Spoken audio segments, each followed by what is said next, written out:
Hi, this is Michael Buffer, and welcome to the BoxHard Podcast. Hello, everyone. This is Mikey Garcia. It's the monster from the swamps, Regis Rougarou Prograis. Hey, what's up? This is King Carlos Molina, former IBF world champ. This is Michael, the Bounty Hunter, 2012 Olympian and your people's champ. This is Charlie Edwards, flyweight champion of the world. This is Fast Eddie Chambers, and you're listening to the BoxHard Podcast with my main man, Joey Coastman. Hello everybody and welcome to episode 253 of the BoxHard Podcast. I'm your host Joey Coastman. I'm joined by, he's back, it's been a while, the former WBO Super-Featherweight world champion, Mr. Barry Jones. Barry, how are you, my man? Yeah, I'm good, Joe. Nice to have me back, mate. It seems like a lifetime since we spoke there. It's a long time. It's certainly my pleasure to have you back. Let's start with you, Barry, before we jump into the review part and the preview part and the rest of it. It seems like you've been everywhere. You've been commentating on these Cold War Al Siesta shows. You've been in Eddie Hearn's back garden. You're doing a Sky podcast now. You know, just talk to me a little bit about how you seem to be everywhere. Every show you're at, Barry.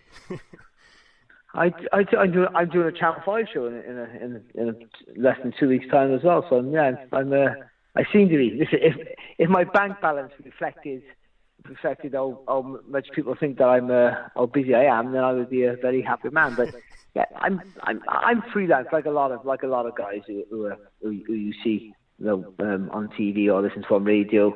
We're freelance, so you work for whoever will be lucky enough to have you. Or you're lucky enough to have for them to want you, I should say. So yeah, I'll go wherever I want. Some channels want me, and then all of a sudden they don't want me, and then another channel will say, well, we'll use you for a little bit. So yeah, and it was nice to do some, because I'm not really commentating on many shows since BT have sort of stopped using me. So it was nice to do the Al Siesta shows, which were quite interesting, and I just started an NTK as well, which was a good show the other week. So yeah.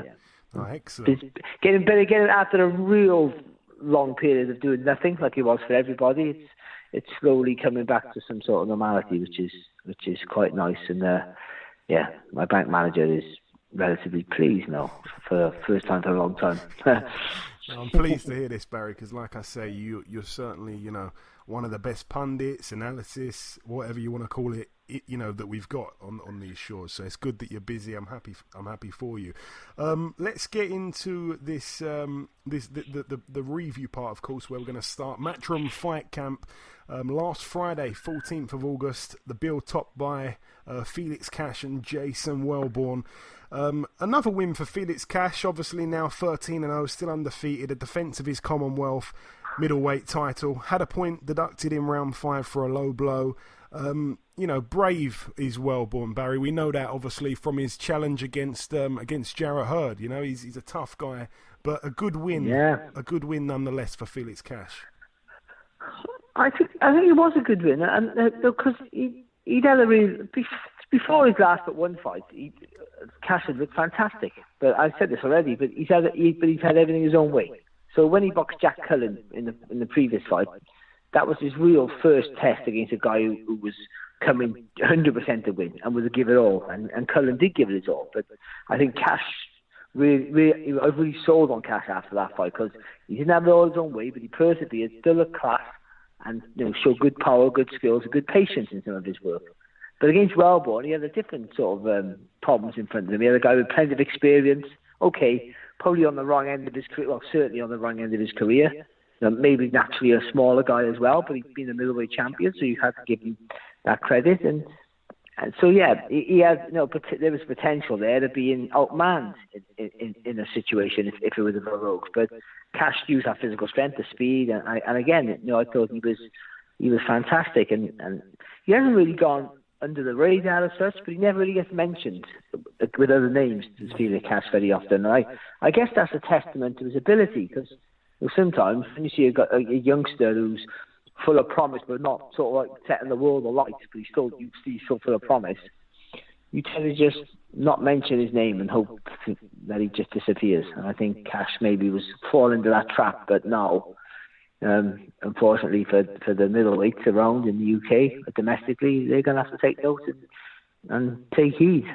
Yeah, for sure. He's you're right. He doesn't really get mentioned amongst the top middleweights, in Britain, but he is one of them. He's got the Commonwealth belt to prove that. A good win on the undercard. Of course, a brilliant fight between Zelfa Barrett and Eric Donovan. Obviously, Donovan being a real good amateur, probably losing the fight, to be honest. Barrett actually, when he got the stoppage, it all seemed to go wrong for Donovan in the second half of the fight. Down twice in the 7th round, and then of course once in the 8th and final round, that one as well for the vacant IBF Intercontinental Super-Featherweight title. Zelfa Barrett, a guy I'm really into. I'm a big fan of. I've seen him, develop over the course of the fights he's had. Obviously, that loss to Ronnie Clark, I was in attendance for that one, and I'll always admire how he got dropped and got back up and went straight for him. He showed a lot of heart there, and yeah, I'm excited to see what the future brings for him. Also, a good win on the undercard for Kieran Conway, now 15-1 with a draw. Unanimous decision over 10 against Navid Mansouri.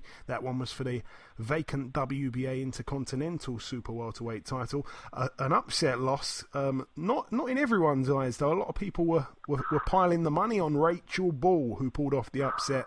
Now 6-1, a loss for Shannon Courtney. Courtney, of course, down in the first round.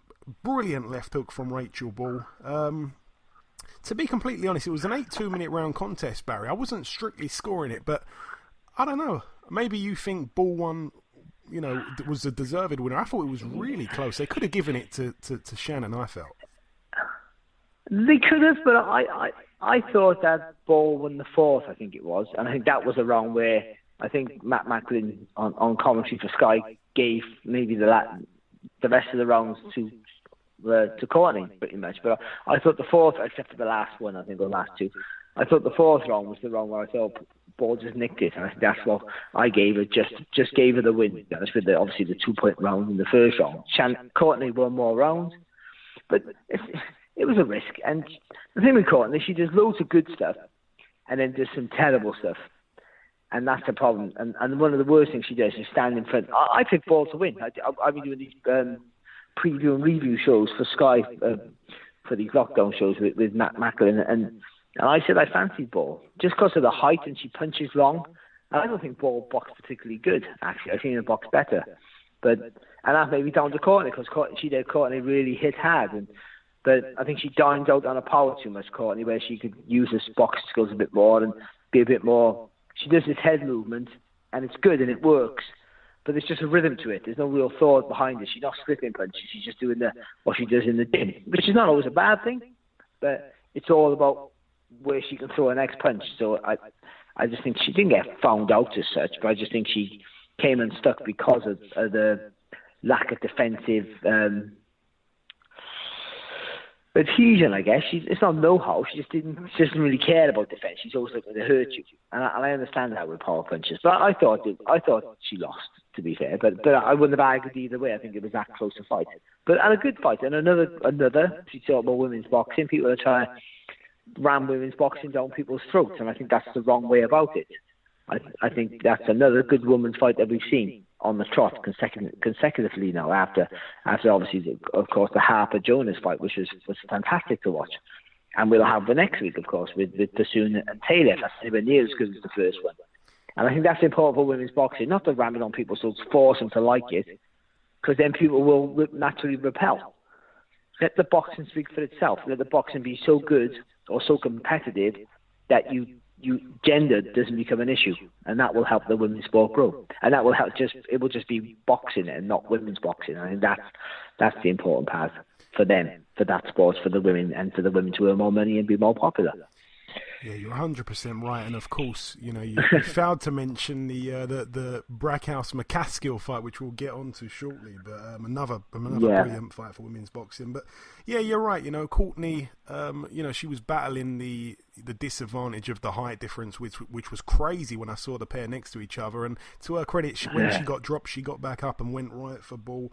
But you know, it was a real close fight. A good win on the undercard for John Doherty, now 9-0, a 7th round TKO against Anthony Fox. Leaving the Matchroom Square Garden there, though, let's move now to York Hall, Bethnal Green. No crowd, of course, once again. It looked a little bit strange actually seeing it on TV, but let's talk about this one. Archie Sharp, let's start with him. He's going to be on the show shortly. I think we've got 2 interviews, maybe even 3, maybe even 4, we'll see. But at this stage, Archie Sharp will be on soon. He's now 19-0, a points win for him against Jeff Ofori. Very, very close.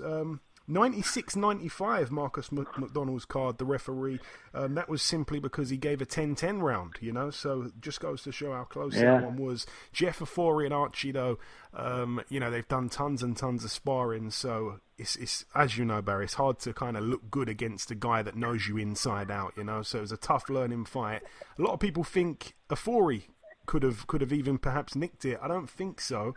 What's your take on it? Did you see it? No. I did. I thought Sharp just done enough, but he didn't box great. But I did say, I remember speaking to John Rowland because he didn't know too much about Ofori, and I prior a couple of weeks ago, and I did say to him, because he's working the show, of course, I said, listen, that's the fight of the night. That's really, except before Troy Williamson and Harry Scarf was announced, it was just Troy Williamson against to be named. Then I sort of said that's potentially the fight of the night because, you know, Frampton's fight was an easy fight, and I couldn't see how Conor was going to lose. It's just how good he would look. But I thought that fight was the one that was going to be really competitive. And it wasn't the greatest of fights, but it was competitive, and yeah. But it's a good fight for Sharp because it's like a check for him where he is in his career. You know, you can get carried away with your own hype, and he looked fantastic, and he had looked really good. He had some really good wins of late. So he starts doing what everyone does nowadays and calling for the top fighters, which is your job to do, but you have to be realistic about it. And I think that fight's made me think, hang on a minute, no, I'm going in the right direction, but I'm a million miles away from looking to fight the top tier in my division. And so that's not a bad fight. It's a learning fight where he thinks, actually, I've got a lot to learn. Yeah. So really, they'll be happy with that. I think. You know, not happy with the performance, but happy with where we have to develop. There's loads of things you can look at that fight, and also in these times now, how you used to box in for the crowd, maybe, and like you said, they've been sparring partners, so maybe some complacency. But then, you know, that disrespects Jeff Ofori's effort as well, to be fair. You know, he came in an underdog, he gave it his all, he made it as hard as he possibly could for Sharp, and also he could read some of the things Sharp was doing because of, as you already mentioned, those rounds of sparring they've done where they sort of know your little quirks, your little habits before you throw a punch and so on. So yeah, it was a good learning fight for Archie Sharp. Yeah, and also Ofori, you know, he's kind of got this reputation of coming in with a few days' notice and upsetting the apple cart at times as well. So he had plenty of notice for this one, and you know, it was a good version of. Yeah, well, I was up in Liverpool where he beat Jed Carroll, I think he beat, and then defeated the kid up in the Olympia in Liverpool on an MTK show, and he came in at relatively late notice to be a guy who just give him a few rounds and went and just dug it out, you know, the physical strength he used, and he deservedly got the win. So I knew it was going to be a potentially a dangerous fight for Sharp. So yeah, he did his job and it just fell short. Yeah, Archie Sharp very honest in the post-fight interview as well. But moving on from that, again, also he was supposed to be main event when it was first announced. Then you know, Troy Williamson got his opponent. Then on jumped Carl and Michael Conlon. But anyway, Troy Williamson, a good win for him. Unanimous decision over 10 against Harry Scarf. Another good win for Troy Williamson. Really, a guy that you know, has to start getting in these conversations now again with some of the sort of top guys domestically. The IBF European Super-Welterweight champion wasn't you know, it wasn't an easy win for him, but a good learning fight again. 15-0 with a draw. Harry Scarf 8-2. Dennis McCann, I don't think they televised it, but a good win for him, a KO against Brett Fido in 2 rounds. Not everyone stops Fido. Dennis McCann 7-0. Since the fight, Fido's come out and said that you know, McCann he believes is real special. You know, comparing him to the other guys that he's obviously gone on the road and lost against. he rates him highly. A good win, of course, for Carl Frampton. We sort of knew what was going to happen. A bit of a tick-over type fight. Obviously, a late replacement. You got to give credit to Darren Traynor, even for, I suppose, getting to the 7th round where the TKO came. He was down in the 6th. Those body shots were vicious from Carl Frampton. That was his 30th fight there, 28-2. And Michael Conlan now 14-0 again. He managed to get him out of there to Cooch. It wasn't as easy as, of course, Josh Warrington did in a couple rounds, or one round I think it was. But, you know, Michael Conlan, it was all his own way. To Cooch, again, I think had quite a bit of notice, turned up, seemed to really, really tough it out, came with a lot more motivation than he did, it seemed, for the world title shot he got, you know. But a point deducted as well in the 4th and 5th rounds for Conlan. He was hitting him low a few times there. Do you want to give any words on that before we move on to the American shows? A few wrongs. It wasn't a few low punches. It was continuous low punches Steve from Bunt Conlan. Steve Bunt said it right afterwards, didn't he? He pulled him up about it, and they were saying, yeah, 1 or 2 strung a bit low, and he said, what about the other 48? But you know, but he looked good. That was a good win for him. I think, you know, I think also you got to keep in mind how easily Josh Warren got rid of him. So, you know, but obviously, you know, I think Conlan convenient. I'm not convenient. I feel like I'm digging him out. No, Navarrete's moved from Super-Bantamweight to featherweight. He's come down to Super-Bantamweight, which is not a bad move, to be honest. I would. I'm not saying he's avoiding Emmanuel Navarrete, but if you can pick up a world title without having to go through him, I think that's an ideal solution for anyone. He's a bit of an animal. So if he can make Super-Bantamweight safely, then he might be a force to reckon with, because he's on the verge of that sort of world level now, I think, is Michael Conlan. Frampton, I did tweet something out, even though I couldn't see Frampton Traynor being remotely competitive. But it's always good to see Frampton back, because he got big fights ahead of him, and he's a big name, and he did big figures because of Frampton, to be fair. But Traynor's a good fighter domestically, but he was never going to really trouble Frampton, so it was almost like a non-entity, to be honest, that fight. And Troy Williamson, I've been banging the Troy Williamson drum since he turned pro. It reminds me of Liam Williams. I did the same for Liam Williams years ago, when in the old Box Nation days, where you'd be on early before TV. And bear in mind, Box Nation was showing almost every fight on the bill, and he would miss Williams. He'd miss it every time. And I used to be saying to people above me, this is the kid you've got to be pushing, I'm telling you. And then nobody listened. But, you know, now Williams is on his way, flying, and, you know, and I don't feel like I deserve credit for that, but no one was taking a blind notice of him. And I thought that would Troy Williamson, and he had his opportunity the other night. Harry Scarf's a good fighter, and he'll give you plenty of problems. But I don't think Troy Williamson boxed great, particularly. And, you know, and I feel sorry, because that was his big opportunity to really show how good he was.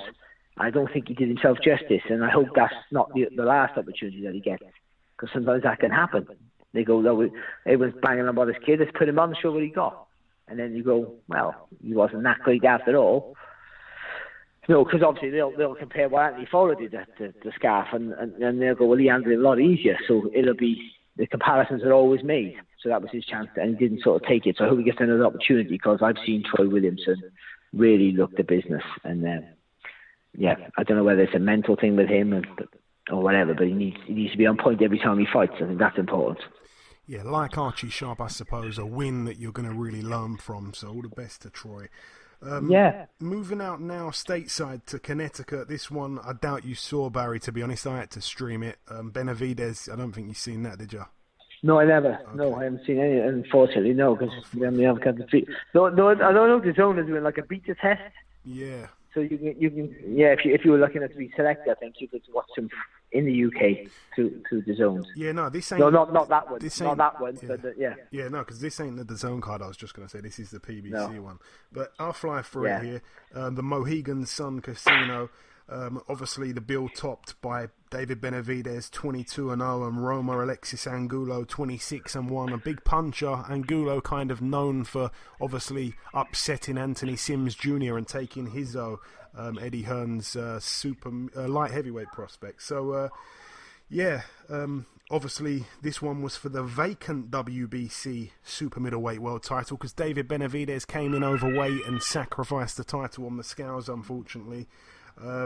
So the belt only at stake for Angulo, but yeah, wasn't competitive at all, to be completely honest. Benavidez, for me, one of my absolute favourite fighters to watch.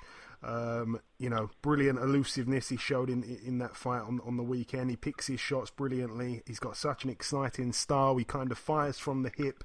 He isn't afraid to take one, to give one. He's got that natural power in both hands. He's a good judge of distance. It's just a shame because twice now he's lost his belt outside of the ring. The first time for cocaine, the second time for missing the weight. So yeah, it's just a real shame. Because on the back of that now, a little bit of news, Barry, is that the WBC are now ordering Canelo against Yildirim. Whether it will actually happen or not, I'm not sure. But Yildirim would have been the mandatory. Benavidez, we had him on last week or the week before. He was saying after he gets this fight out of the way, he's got to defend next against Yildirim. Now he's out the picture. It seems like Canelo Yildirim has been ordered. No one wants to see it. No one wants to see it. Like, WBC, the funny thing, everyone wants to win that WBC title. I understand the reason why, but they're becoming a bigger laughing stock than the WBA and their 14 champions per weight, because they're ordering matches at the wrong time. Like at this time, what are they ordering that for? And why is Canelo middleweight champion and super middleweight champion? I thought that wasn't allowed. I don't see how it all works. It's ridiculous. Like somebody put, I think Sam Jones, the manager of Joe Joyce, put about, I'd like to see with all this Canelo, who's going to fight Canelo, Saunders and Smith, and Ryder was even mentioned on Twitter, and he put something like, I'd like to see Billy Joe, I'd like to see Eubank Jr. with him. I think that's a great fight, and I sort of scoffed it, really, to be honest, me and many others, just saying, it's not competitive. He couldn't be competitive against Canelo, and he couldn't be. The speed and the athleticism, and he'd be brave and tough. But he would what can he do? What can he do that Daniel Jacobs can't do? What could he do that Golovkin can't do? I couldn't see it, And so this fight now, someone who Eubank Jr. has wiped the floor with relatively, then what does this do? I know. Canelo's resume is phenomenal. It's absolutely fantastic, and everyone deserves an easiest fight, but not in these sort of times. No, not with the money DAZN are paying you. That's where someone like DAZN, the paymasters, they should step up and say, I don't care what the title's irrelevant to us, my friend. We're paying you hundreds of millions of dollars to fight in competitive fights. Who's going to want to tune in to watch that? To be honest, you tune if you're a boxing fan just to see Canelo, but he has drawing. He's the biggest draw in world boxing, but he has limits. It has limits. If he's boxing a Saunders or he's boxing a Callum Smith, then they go, another champion, undefeated, and that draws other fights, or even Golovkin again, who he's a massive favourite this time to win. The third time, but still, those fights are always going to be competitive. Not this guy. He wipes the floor with him. He plays with him, and he finishes the fight whenever he wants to. And that's not a fight that you're going to want to pay a pay-per-view or a subscription for. And certainly, the zone not going to want to give him whatever for that. Whatever would be that fight would be probably anywhere within the region of 20 to 50 million for that. And that's what the WBC they've done it with Dillian Whyte with this. Dillian Whyte deserves his world title shot because he's been mandatory champion since I was 15. But where does it? Now they've ordered that fight when we're so close to getting Fury and Joshua, a unified champion at heavyweight, the heavyweight division. Rules boxing in many ways. So if they get a unified champion in the heavyweight division, there's hope for every division, and they gotta then order. No, they're showing integrity and saying Dillian Whyte will be the next guy who fights the winner of Fury and Wilder next. He will be. Well, that's just going to fragment the fight, the titles. Good luck to Dillian Whyte. I wish him all the best. But as boxing the whole, it got to be Joshua next. It got to be. Forget Usyk and White. It got to be Joshua and Fury next. It has to be. Why would they want to do? Why would they want to punch themselves in the face again? Boxing sport, as the sport constantly does, and this is another example with Canelo, just constantly just making things worse.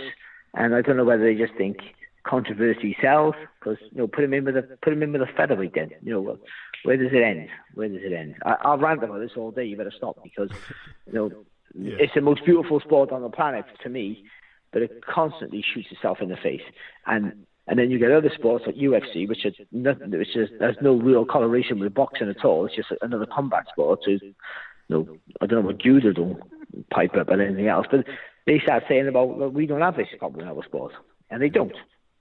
Obviously, because it's owned by, the UFC is a monopoly, so they own everything. You have no rights at all, really. But in many ways, it's almost like a Gestapo of sports. But at least they have competitive fights constantly. On paper.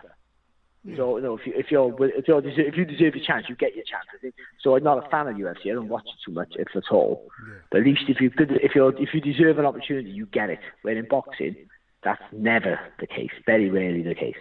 Yeah.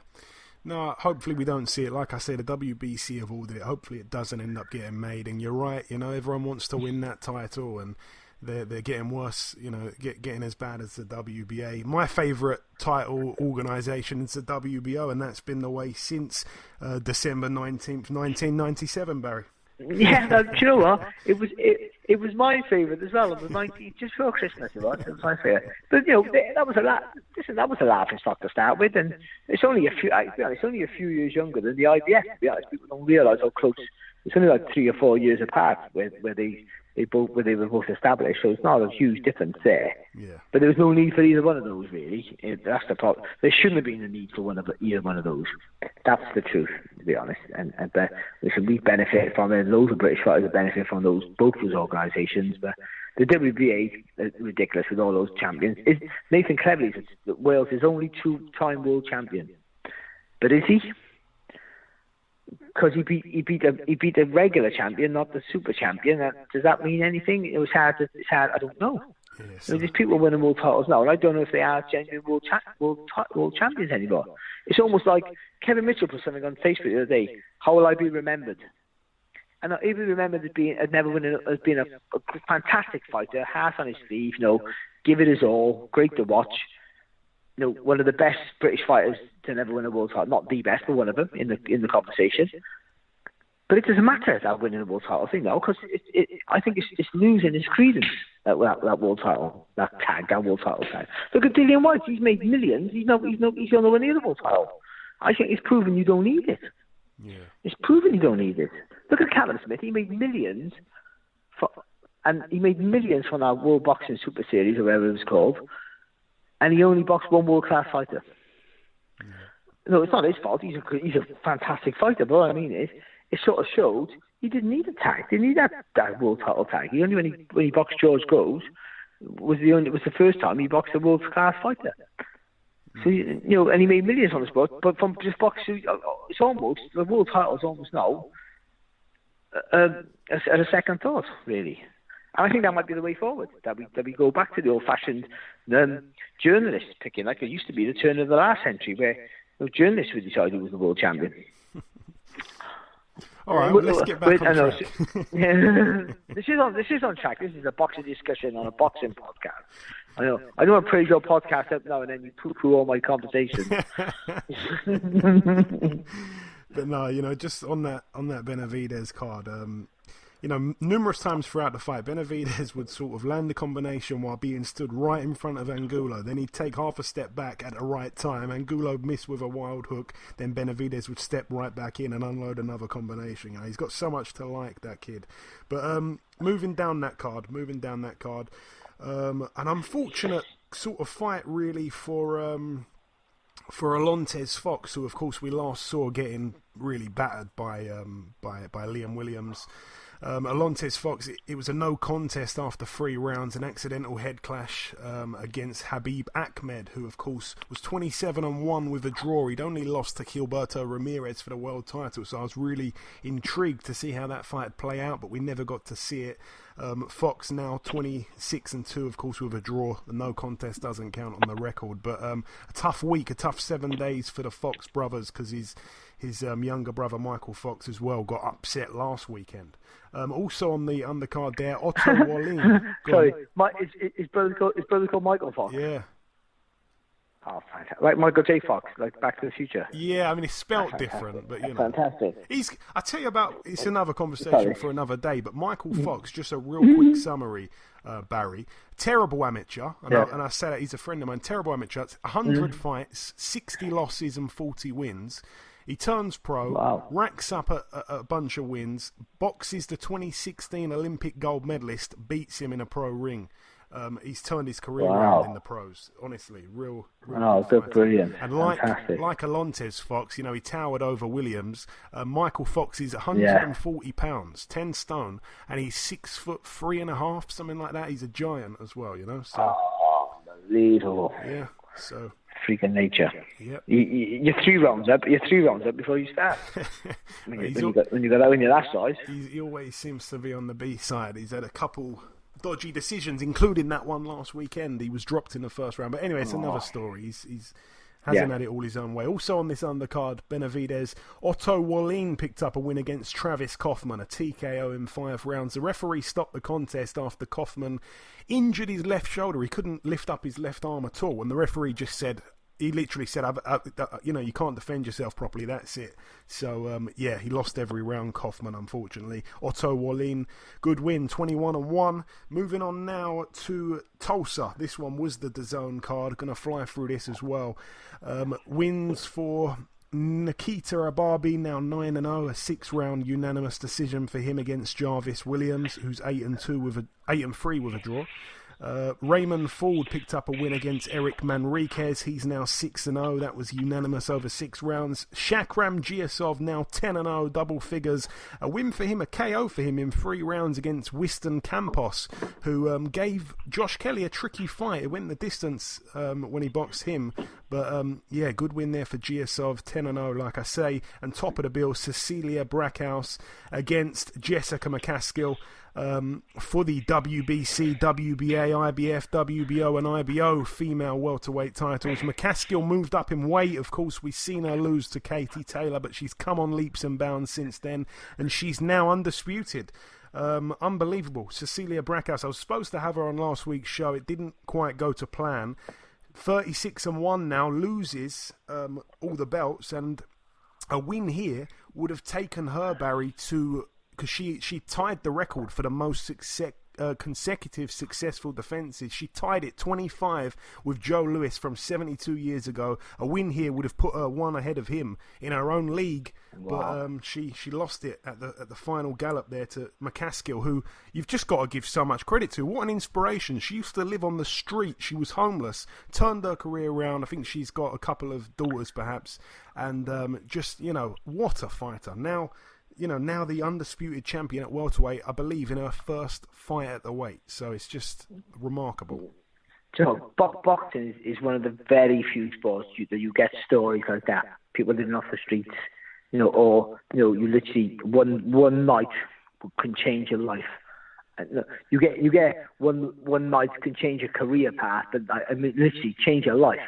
And it's very few sports that can do that. They're mainly combat sports. I think boxing it might be the only one. It's just phenomenal. But I didn't see the fights, obviously, because it was on DAZN. But I did see the interview with Celia's Brackhouse after, and it was just, you just go, wow, what a fantastic human being. Gracious in defeat. Didn't want to take any credit away from McCaskill, but listen, hang on, I just wish her all the best, good luck, and apparently it was a close fight, and she was maybe right to maybe think she was unlucky, in a close fight that happens where a lot of people would be going, I thought I'd done enough, and talking about yourself. She just put all the credit to the champion, and I just thought, what a beautiful person, what a beautiful person. That's how you make the sport grow, with respect like that. For me, I thought I tweeted her. I haven't met her. I don't know her from Adam, but I said, listen, the way you conduct yourself is how every champion should. Really is. Your credit to the sport. Yeah, no, certainly I echo that, and it was a real close fight.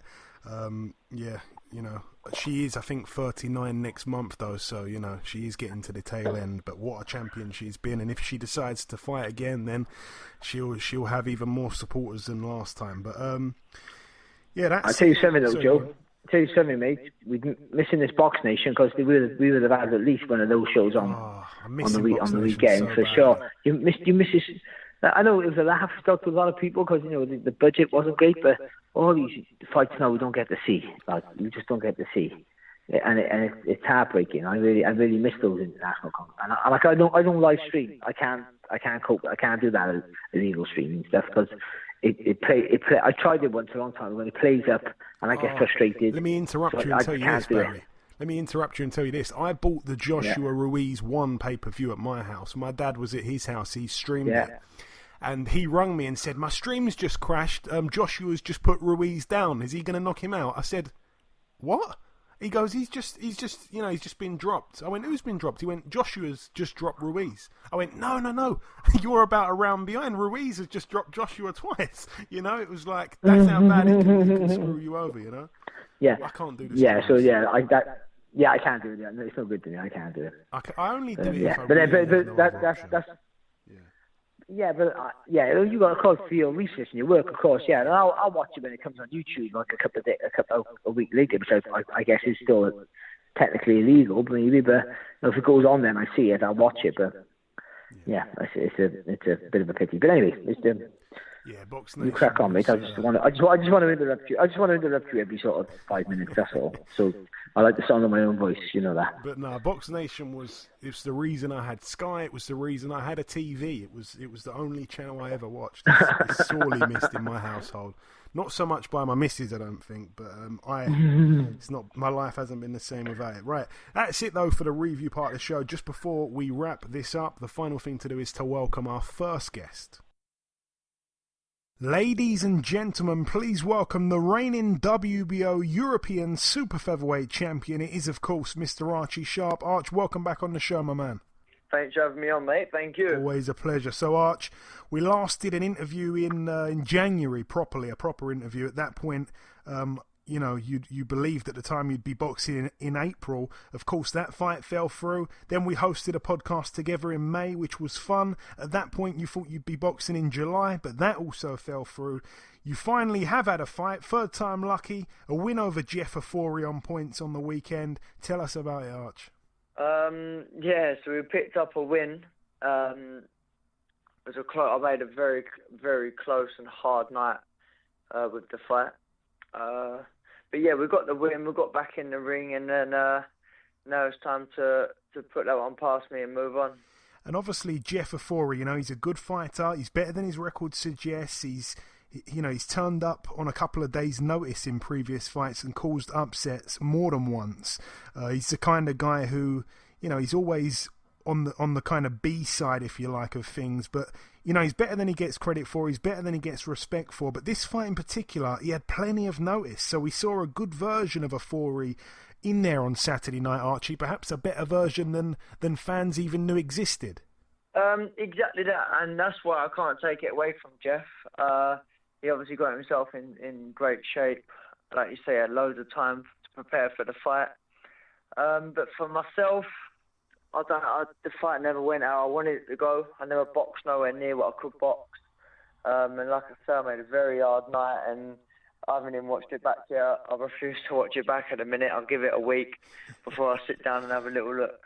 And again, some people won't understand this, but it's important to let them know, Arch. But you and Jeff have shared many rounds sparring, so you know each other inside out, kind of thing. It's always difficult to look good against a guy that knows you so well. Not only that, but you know better than most. It's a mental challenge, boxing, more than anything else. And sometimes you kind of need that fear of losing. I don't know if you really had that going into the fight on Saturday night.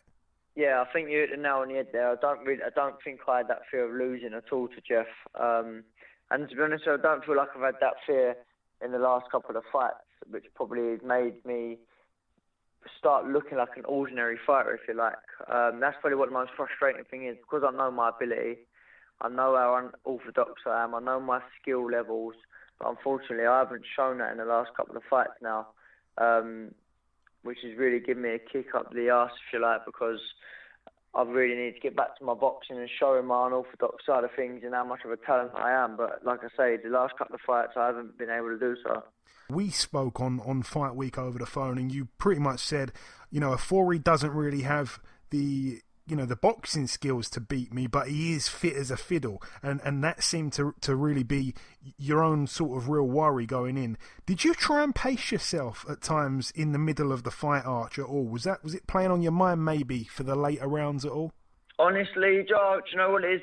Me personally, because there's a lot of things now coming away from Saturday. Straight away, I went straight to the drawing board, and I'm making big changes as we speak at the minute to see the best Archie Sharp. And me personally, I believe I peaked too early for that fight. I left it all in the gym. I felt the pace after 4 rounds, which ideally for me, I should have went Tenerife, come back, boxed probably within the week and a half from being back from Tenerife. But I think 3 weeks after me coming back from camp, I just left it all in the gym. I really do think that. I think I left it all in the gym, peaked too early, and got the time management wrong for this fight. And you've got to be excused for that, because like I say, some fans won't understand this body peaking thing, but physically fighters, they try to time the peaking of their body perfectly, and it's hard to do it for fight night at the best of times. But like we mentioned, you've had to pretty much peak and unpeak 3 times in basically one long training camp since the start of this lockdown, so you're excused for that. It's hard to do it the best of times, Arch. It was a challenge in itself, that. That's a challenge in itself, yeah, you're right. It's hard trying to get the right time when you come to peaking. But 1 minute I was fighting in July, then I'm fighting at the end of July, then it's August, then it's this, then it's that. It was a bit up and down. So by the time I booked the Tenerife trip, I was supposed to be fighting on the 25th of July. Then when I was out there, they rung and brought it back to the 15th. The 20th, and they brought it to the 15th, which I wanted it closer, do you know what I mean? If they brought it back to the 1st of August, it would have been even better. But yeah, it's just one of them things I've had to learn, getting the time management right for sure for next time, because at the end of the day, that's so important, and it just goes to show the importance of that. I left it all in the ring after 4 rounds. My body would not do what I wanted it to do. First couple of rounds, I had in my head to pace. First couple of rounds, then started getting a move on, because in sparring, mate, I've been cruising. Do you know what I mean? In my camp, I had an unbelievable camp. My numbers were phenomenal. Yeah. And again, what was it like to fight without a crowd? Because again, your ringside support usually is very vocal, and it gives you that lift. Yeah, people have said to me, Arch, you look like you didn't want to be in there. And there was a time where I said to Richard, I think, after I said, cut them more rounds, mate, we're going home. That's not the sort of attitude you should be having halfway towards the end of a fight, do you know what I mean? But that's where I kind of got to. And I'm not excusing that because of the crowd, but it was very unusual, a lot different. So mentally, I don't think I'd say I was in the fight. It's just, everything was, very unusual. Leading up, staying away from home 4 days before the fight, having to self-quarantine, self-isolate. So all of these little factors all play a part. But at the end of the day, so did Jeff. So there's no excuse on that. But for me, my main reason for that not getting the best performance for me is literally doing things, getting the time management completely wrong. And I will own up to it. I got the time completely wrong. So I knew I had to be fit for Jeff. So I trained extra harder than any camp that I've trained for, and done it all way too early. Left it all in the gym. Yeah, no, I understand that. And people always like to speak, as they always do on social media and stuff like that. But to your credit, you were very honest in the post-fight interview. You made no excuses. And again, even now, no excuses are being made here. I just think you spoke really well in that post-fight interview there. And, no one can kind of not respect that. But tell me, moving forward, Arch, what do you want to do next? What is the plan now? The plan is, like I say, is getting things right, because at the end of the day, my eyes are still set on being a world champion. It's been that since day one, and I've got all the ability. The frustrating thing for me, Joe, is I've got all the ability in the world to beat any fighter at super featherweight division. I still believe that to this day. I can beat any super featherweight to this day. However, I need to be Archie Sharp at 100%. I need to be on my A game. If I'm on my A game, I'll beat anyone in the super featherweight division. But at the minute, I've got my own battles now, so I've got to learn, go back to drawing board and see how I can get the best Archie Sharp on fight night. That's all it is. It's a bit of tweaking, a bit of fine-tuning. And, yeah, we'll be looking at these big fights. But for the minute, I just need to get a few little bits sorted in camp. And so I'll go again. But yeah, 100%. I'm still number 4 in the WBO world ranking. I'm only 25. I'm 19-0, so I'm standing in a very, very strong position at the minute. And I've got 8 months out of the way now. December was the last time I boxed. And even then, in December, when I boxed Ramla, as you know, I was very, very ill then. I wasn't ill this time, so there's no excuse. However, there's things that need to be changed, and they will be. So next time I'm back in the ring, there'll be a very different Archie Sharp. But my goals on the Shakur Stevenson fights, the Carl Framptons, the Jamel Herrings, Oscar Valde, they all still remain the same. It's just maybe I need to just, like I said, I just need to get my little bits sorted before I jump up there. Because when I jump up there, Joe, you know me, when I took the Woodstock fight, it was about timing. And it's all about timing again. I believe in that very, very very much. You know what I mean? Yeah, for sure. And, you sound, even the way you're saying it, you sound like you've really matured as a fighter. Since, like, the first ever interview we did, it's been a pleasure to watch you mature. And even now, you're almost talking like an old man with loads of experience, even though you're still young. I think sometimes people forget, sometimes people get ahead of themselves. But, bumps in the road like this mature you as a fighter. And it wasn't even that much of a big bump, to be honest. You're still undefeated, and rightly so. You definitely didn't lose the fight. People saying that, drinking something or smoking something. Before we wrap it up, Archie, if you've got any closing words at all, just to the listeners before we let you go. Yeah, just everyone still stay tuned, because, like I say, the best Archie Sharp is still yet to come. I haven't even touched the surface yet. I think it's fair to say, I think Joe will agree that Woodstock fight, I was fit, I was lively, I was on the back foot, but since then I've kind of stayed a bit stagnant. I've got a big knockout against Declan Gary, but there's a lot more to come, and it will be coming, because now I'm putting things right. I'm making massive decisions in camp. So believe me, there's a lot more to come, and when it does come, these little hurdles here, it's not really much of a hurdle, but these little things here, I'd rather put right whilst I'm winning. I don't want to put things right by picking losses up. So all the time I'm winning, I'm changing, and you will see the best Archie Sharp very, very soon. And on Twitter, it's at Archie Sharp 95. Yes, correct. Yes, the one. And Instagram? Archie, just type in Archie Sharp. Yeah, on Instagram, that's it. It'll come up if you search that in. Right, there we go. Listen, Archie, it's always a pleasure speaking with you, my friend. Like I say, you got the win. It's not important every time how you win. It's just that you win. You did that, so don't be too hard on yourself. Thank you for your time, and I look forward to the next time we chat. God bless. Thank you very much, Joe. I appreciate that. Okay, now it's time for part 2 on this week's show.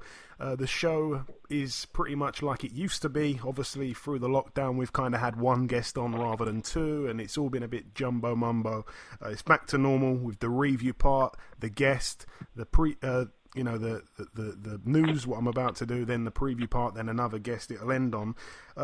We will be speaking later on in the show to Brandon Figueroa, the reigning WBA Super-Bantamweight world champion. He's in a tough fight late September. So that makes it 20 world champions we've had on the show in 20 weeks running. Let me just quickly give you a little list, Barry, of the guys that we've had on over the last sort of 20 weeks. I'll fly through this list, but some names from the yesteryear, that you'll go, oh, I think. Yep. So it starts with Lou Duval. We had him on. Obviously, trainer to Badu Jack and light heavyweight champion. The week after we had Jamel Herring on. He's been on tons of times. Week after that, Clarence Bones Adams we had on. Oh, yeah. He was good. Week after that, Randy Caballero, who's disappeared from boxing. He now owns a barbershop. He's talking about a comeback. The week after that, Johnny Nelson. It was good to speak with him. The week after that, Junior Witter. Then Andrew Maloney, who of course just recently lost to Joshua Franco on a top-ranked card. The first world title show during the pandemic he was involved in. After that, Raul Marquez. After that, Bronco McCart. I really enjoyed that one. After that, Nate Campbell. Then Kermit Cintron. Then Tony Lopez. Then Carlos. Tony Lopez, the Tiger. Yeah. Wow. He gave me about an hour and a half. It was a proper conversation. Fantastic. Carlos Hernandez. Then Kevin Kelly. Then Jesse James Leha. then Montel Griffin, then Paul Butler a couple weeks ago, then David Benavidez, then last week Danny Roman, and this week Brandon Figueroa, like I say. So some names there, Barry. It's been hard. Yeah, unbelievable. Some of them were boxing before me even. Unbelievable. But yeah, fantastic this. Do well to find them, to be fair, mate. Yeah, it's been. You do well to dig them out, yeah. It's been hard. I'm trying to set up a couple more, but we shall see how they pan out. But anyway, let's get into it. The news part of the show, just a couple things to mention here. Not too much has really happened. Jamel Herring, for the third time now, has announced he's going to be boxing Jonathan Oquendo. That's going to take place September 5th. It's been put off twice because Jamel's tested positive for coronavirus. Hopefully, third time lucky, he'll be okay. September 5th, so not too long to wait for that one. The MTK Golden Contract Final has been announced for the super lightweight division, I believe. Sorry, I'm getting that wrong. Sorry, the finals for the super lightweight division and the featherweight division. We'll get to see at super lightweight, of course, O'Hara Davies and Tyrone McKenna, and Ryan Walsh against Jazza Dickens. So that's going to take place or unfold on September 30th at the York Hall. Also, MTK Global have announced the semi-finals for their light heavyweight Golden Contract tournament. We're going to get to see... I've got this wrong, I think, Barry. Have they drawn the? Have they drawn it yet? No, yeah. No, I don't know if they've drawn the semi-final, but it's going on. I said the 26th of September in Latvia. Yes. Is that right? Yeah, 26th of September in Latvia. It says. Yeah, I think that's right. Yeah. I think they've got. I think that's. I'm not sure if the two semi-finals are going to be there, but it looks as if that's going to be the case. And I'm not sure if they have drawn who's going to fight who yet. Well, they haven't, because they do it on the week of the fight. They do it the day before the weigh-in. They have the live draw, and so you don't really know who you're fighting. That's the whole magic of it. You can't really train for anybody specific. You have to just turn up, ready, pretty much. Okay, well, yeah, those events set to take place, as you mentioned, in Latvia, September 26th, and in York Hall, September 30th. So we'll keep our eyes peeled on that. Moving on to the preview part of the show. Boy, oh boy, he makes his ring return, Barry, after 6 years of retirement. We've seen him, you know who I'm talking about? I don't. Let me know. Okay, so we last saw him in a ring with Miguel Cotto when his knees were giving him serious issues. Sergio Martinez is back. Oh, no, I thought it was a joke. No, he's back this Friday, tomorrow. Oh, what's the matter with him? 51-3 with 2 draws. He returns in a 10-rounder in Spain against Jose Miguel Fandino, who's 15-6. They're probably sort of giving us the best of Spain on the undercard, really, aside from Kerman Lejaraga. He's not on the card, but we get to see Sergio Garcia back out again. Not sure if he's still the European champion, but obviously brilliant win over Ted Cheeseman when we last kind of seen him on TV over here. 31-0. He takes on Pablo Mendoza, who's 9-4 over 10 rounds. Kiko Martinez, 40-9 with 2 draws, is in an 8-rounder against Noe Raygoza, who's 23-10 with 2 draws. And former world title challenger, I think he boxed Charlie Edwards. Angel Marino, 20-4 with 2 draws in a 6-rounder against Ricardo Martinez, 7-2. Moving out now to Germany, another guy that's come back from retirement, Barry. He was a brilliant fighter, by the way, at cruiserweight. I bet you don't know who this is either. Is it Hernandez? Yeah, Juan Pablo Hernandez. Is it? 6 years retired. He's back now at heavyweight, and he comes back against Kevin Kingpin Johnson. Well, that's a 10-rounder then. 8 rounds. We'll probably see all 8 there, yeah, for sure. He's a good fighter. Hernandez was beautiful to watch when he was throwing. Yeah, really was. It's just a shame. I think it was back problems or something that kept him out. I think you're right. Champion. He retired as a champion, didn't he? Yeah. His final fight was against Firat Arslan in Germany. That might have even been a Box Nation card, actually. It was.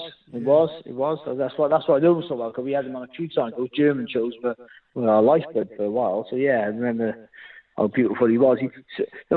Also, Yeah, he's good to watch because you thought if he catch one, he could go. You know what I mean? He had that look about him. So yeah, I think that's what made him sort of good to watch. But he was beautiful, like all Cubans, beautifully skillful to watch.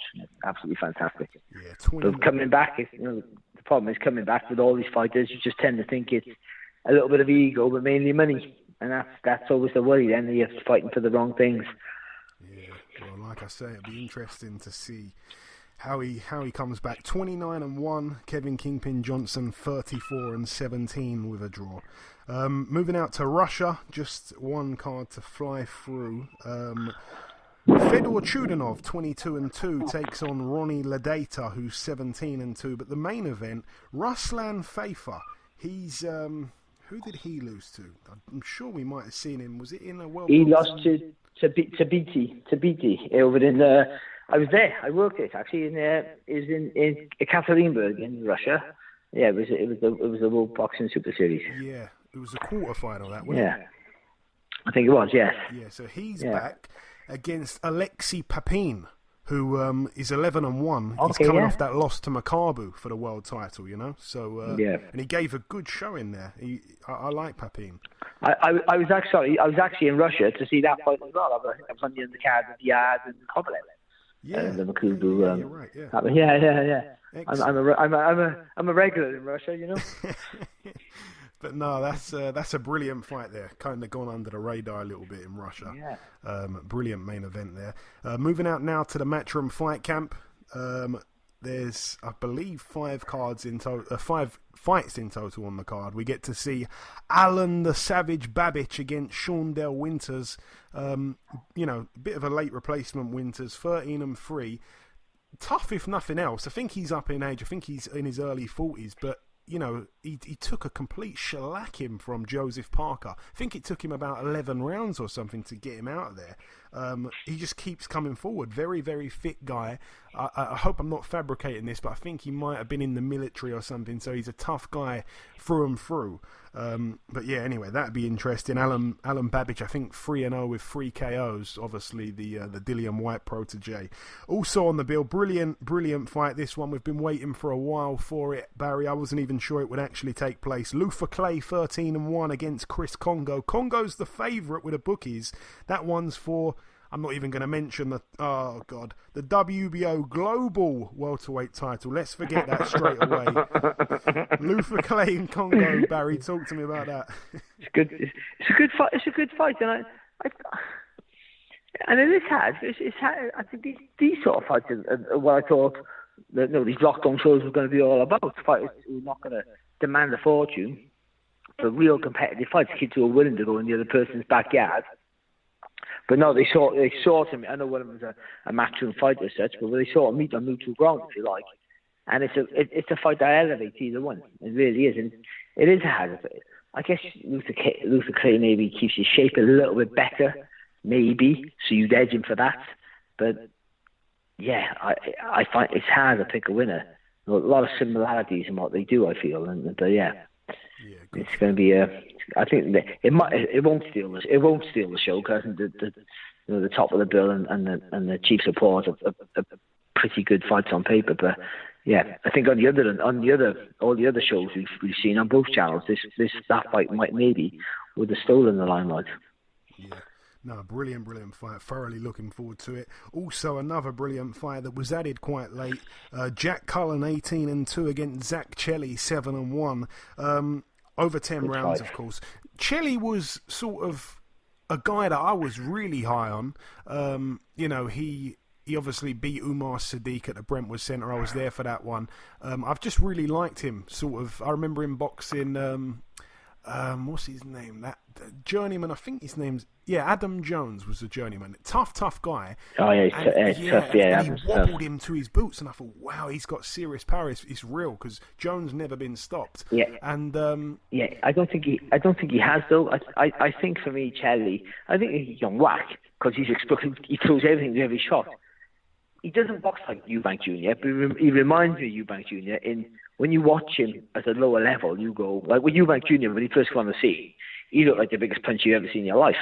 He's battling off combinations. You go, whoa, it's only the punches are keeping this guy up. Do you know what I mean? It was like that sort of thing. Like But then when you see him against world-class operators, you go, well, every punch he throws looks like it should punch a hole through the wall, but it's not. Do you know what I mean? And I think Cherry got a little bit of that with him. He puts everything into every shot, and he looks like he can punch holes through walls. He just, because he puts so much snap in the shots, they hurt and it will knock you out. But I mean, he's not a bigger puncher as it first may seem. I think you'll see that as he steps up in level. So my worry about Cherry is that he runs out of steam. Listen, Cullen's tall and thin. You tend to think he can be hurt, but if Cherry goes chasing him too hard too soon, he will run out of steam and get beat up. No, he has to be a little bit cleverer than he's been in the past. I think tactically he hasn't been great, Cherry. He looked really good, and again, he's exciting to watch, and you want to see him fight. He'll make this fight a good fight, and it will be a good fight, and it'll be all because of Zach Cherry doing it. But he has to be careful because Cullen, he's tall, but he looks like he's made of paper, but he's not. He's a tough kid, who can take a shot to give a shot, and he uses that reach, when he's engaged his brain to its maximum. Yeah, and like I say, I like the fight. I remember watching Chelly, drop Cody Davies. Then he lost to Davies fair and square, and then of course Davies went on to box Umar Sadiq, who Chelly beat, and then he loses to Sadiq. So there's a good little trio, and we're going to kind of add Jack Cullen to that mix there. It seems great fight. Getting on to the women's fight again. This one for the WBC, WBA, IBF, and WBO female lightweight titles. The rematch that was on the undercard of Joshua Ruiz 1 in the States. Katie Taylor 15-0, Delphine Persoon 44-2. I thought Persoon won the first one, Barry, but I favour Taylor massively in the second one for a couple reasons, really. The first one being obviously she tried to go in the Olympics, didn't she? And she lost over 3 rounds to someone I don't think was that special. Yeah. Which can happen, it's a totally different sport. But I've heard that she had pneumonia earlier this year or something like that, and she was recovering. And I also am guessing if she's still working as a policewoman, she's probably been real busy during this lockdown. That's my analogy. Yeah, and it can all have an effect, of course. I think that, first of all, the Olympic thing, the way Persoon fights with no real thought of our work, her only thought is, I'm going to walk right through you behind my punches. So, you can see her being boxing in the amateurs 3 rounds. You can see that quite comfortable, to be fair, because anyone can move, because you can move. Katie, it wouldn't have been a competitive fight in the amateurs, her and Katie Taylor. Over the longer distance, though, it's a different, as we've seen, it's a different setup. But I'm the same as you. I thought Persoon just did enough I didn't think it was a robbery, to be fair. I thought she just did enough to get over the line in the first fight. And I favour Katie Taylor massive in this fight if she engages her brain. But I'll go quick with this. Taylor reminds me of Joe Kazagi in a lot of his title reign, where he never really uses boxing brain, nor does she. And they both have fantastic boxing brain. But what they do is they were both physically gifted, like Taylor is, and Joe certainly was, that they just go through the full repertoire of skills, and it's enough. So then they stop thinking. They just go through the repertoire of skills every fight, and it always works for them. The same routine she does, that little step back and make you fall short and counter, it didn't work against Persoon, or it nearly never worked, but she was getting caught. So I think if she uses her brain again, and you have to teach yourself how to do that.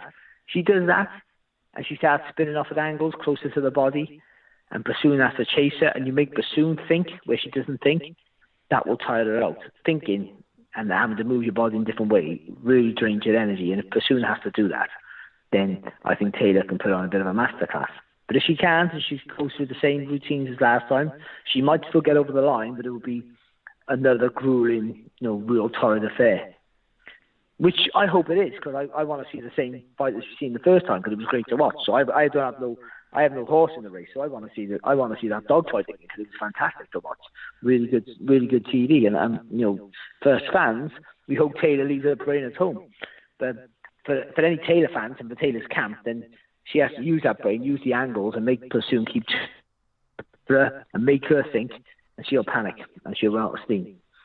Yeah, really That's looking my take. forward to it. I've strongly got. My prediction is strongly Katie Taylor to win on points. So I think in that one.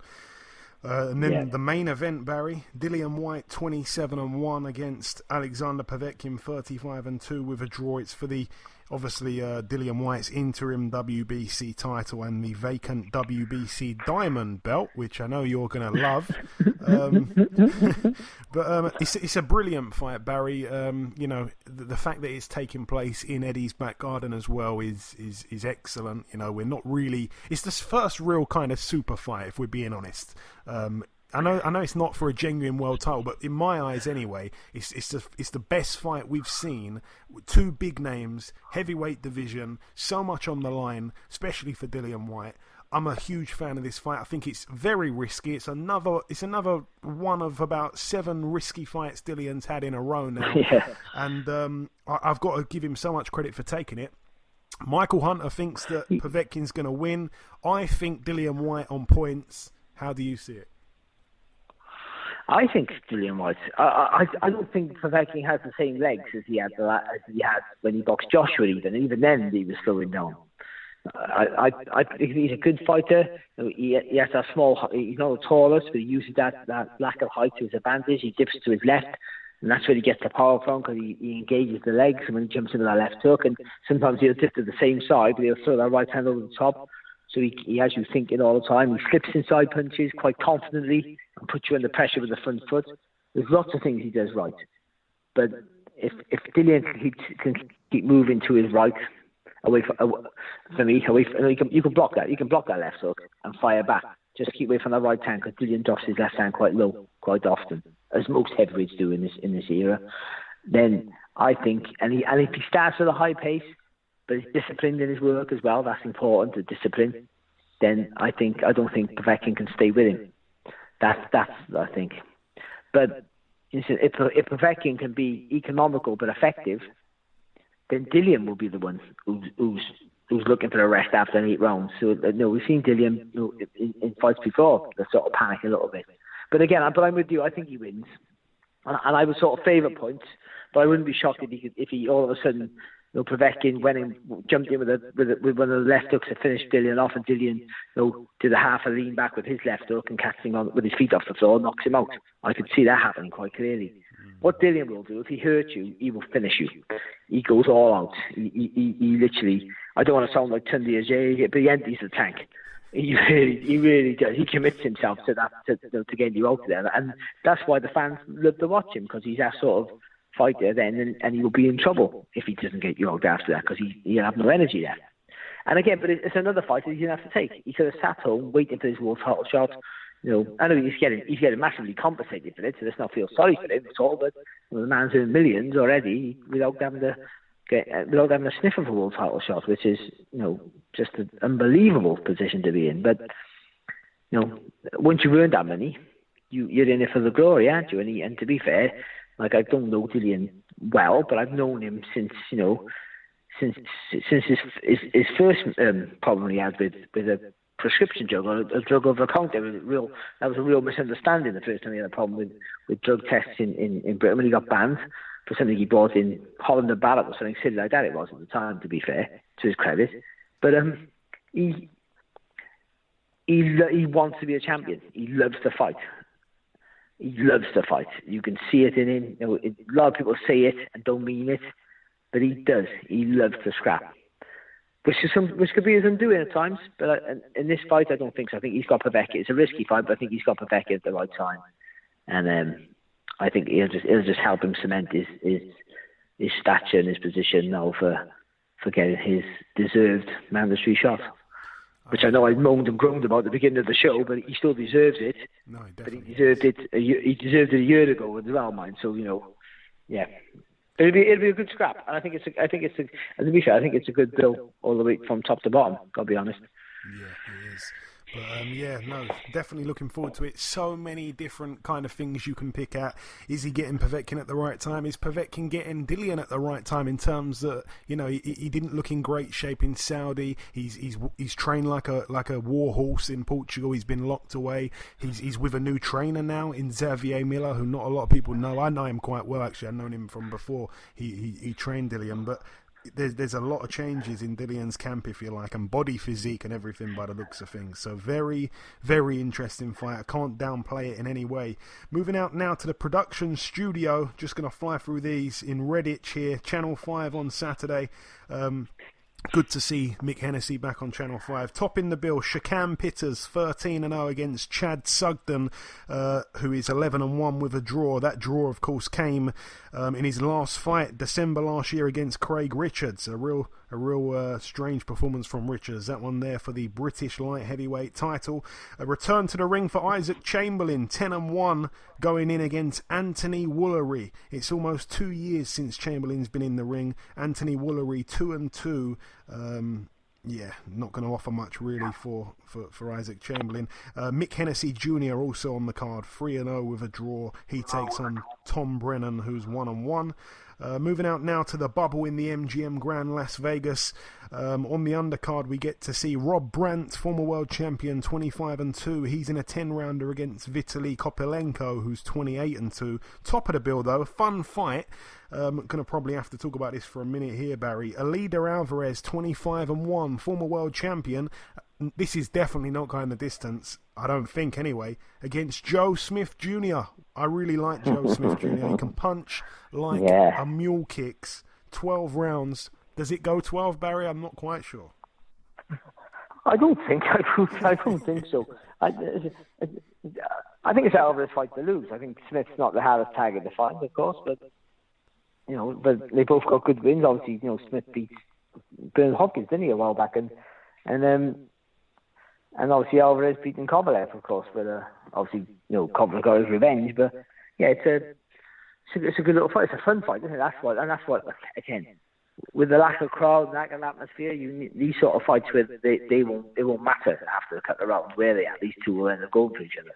Alvarez will think, because Smith, an easy target to hit, that he can knock him out, and he'll go for it.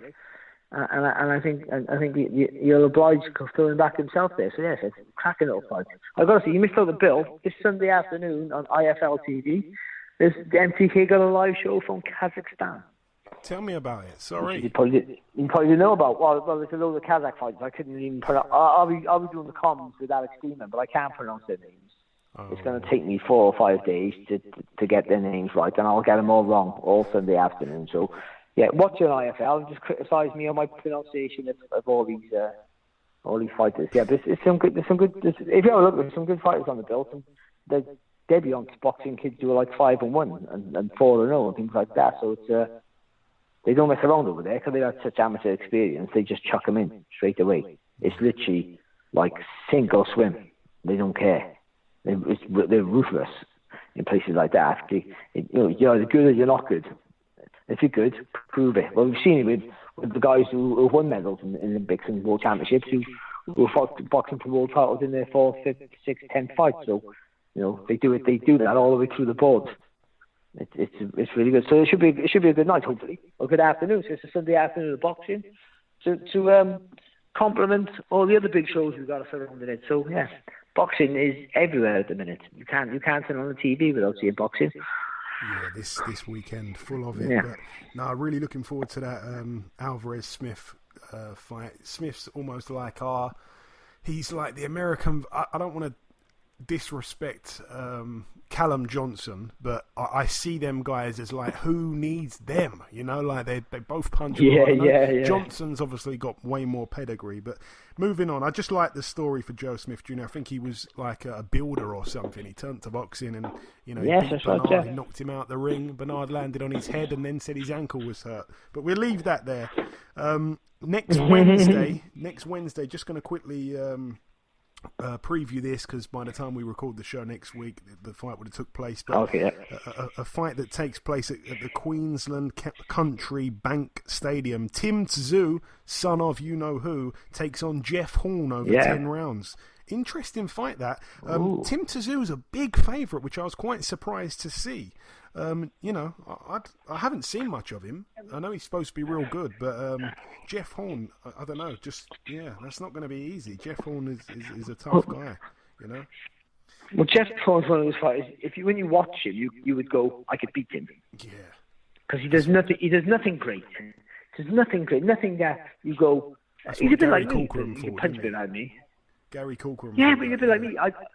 Yeah, he is. Yeah, of course he is. You think, oh, no, he don't look strong. Don't look like he hits that hard. Don't look like he boxes that good. But he's just extremely hard to beat. He's awkward. He's one of those. Don't look great. He doesn't look great. Well, look, he beat Pacquiao, for God's sake. You know what I mean? And he did. I thought he beat it. Yeah. I think he did. It was close, but I thought he did enough. You know, I thought he was just busy. He's tenacious. He takes a good shot, and he's willing to work, and he puts the work in. I don't know how good this. I haven't seen Tim Tszyu, to my embarrassment. I should have really had a look at him, but I haven't seen him. But and the other thing is this about middleweight now, maybe, or maybe that's where Horn maybe. They might be edging their best, but he's not a natural middleweight. This is 154. This one. Oh, so it's light middle. Oh, so yeah, so Horn. That's Horn be fine with light middleweight. That's a risky fight. They must really fancy Tszyu. Really fancy him. Yeah. Listen, if he's 10% as good as his dad, then he's already one of the best in the world. Let's be honest. Because his Costa was just unbelievable. But yeah, unbelievable. But Tim Tszyu 15-0. The winner of the fight takes home the IBF Australasian Super Welterweight title. And who cares? I won't. Oh, we've got to include the WBO Global title as well. And the final card to mention, it's an MTK Global show midweek, isn't it? Next week, Barry. Yep, another one. Production Park Studios. It is up in Wakefield, yeah. So it's a really, that studio is amazing because it's a big, it looks like an aircraft hangar, and what they use it for, there's no boxing related. So what they use it for is, if say Robbie Williams is performing in Wembley, they'll build the real stage there, and they rehearse. It's fantastic, really good idea. So they rehearse like a live thing on a proper stage, not like just rehearsing in a room. So they know how far away they can do, if they have like a dance routine or whatever, they can do all the steps and all that, and they use it for that. Then they take the stage and put it in the arena or the stadium where it actually will be, and that's what they're using. And the good thing about it as well is the changing rooms are in the hall, so you could be it's very dark in there, but you could be getting bandaged up watching the fights, and it's just like being in an amateur when you go in the amateur competitions, but like real high level international competitions, it's like that. You're always getting changed watching the fights. It's a real team sort of atmosphere. So for the ones who are good amateurs, it's easier for them because they'll just go back into that mode straight away. For the ones who weren't or have been pro for a long time, it's a bit more difficult situation to get used to. But yeah, good card, an interesting location there. Lee McGregor 8-0 takes on Ryan Walker 11-1 over 10. Darren Tetley 20-0 in a 10-rounder against Liam Taylor 21-1 with a draw. Gary Cully 10-0 takes on Craig Woodruff, who is 10-5 over 8. And the main event, if I'm not mistaken, Lewis Crocker 11-0 for the vacant WBO European title at welterweight against Louis Green, who's 12-1.